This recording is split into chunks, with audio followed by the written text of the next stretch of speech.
Биринчиден, Равшан мырза, сиз ар кайсы партияда секирип жүргөндө замандаш туруктуу позициясында өзүн-өзү каржылап келген 2003-төн бери.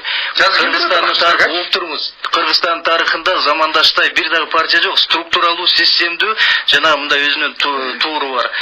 Каржы жагынан эгерде иш-чаралар боюнча кызыга турган болсоңуз, мигранттар боюнча мигранттар өзүлөрү каржылап атат. Келиңиз көрсөтүп берели. Өзүңүз колуңардан келбей.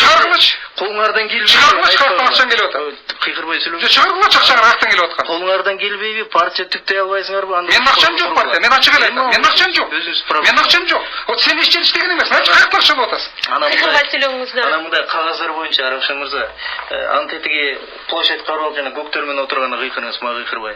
Мына жазып берген Агүйдөн жазып берген кагазды алып келип атасыз. Угуп туруңуз. Эгерде сиз кагазды жаза албасаңыз, анда сиз өзүңүз да көрбөңүз. Мына бир кагаздын баарын өзүңүз жазып келесиз. Давай экөөбүз отуруп, Равшан мырза, сөзгө конок бериңизчи. Маданияттуу болуңуз да. Сиздер эле кыйкырабызбы? Сиздер менеңиз бар менде. Жок, жазамчы. Давай жазышалы. Жаатан бир унчупай койсоңуз. Кагазды жаман туруңуз эми. 2001-2005 жылы 342 объектни мен саттым эле, сиз саттыңыз. Кана эмес. Мен бир дагы сатты эле анан.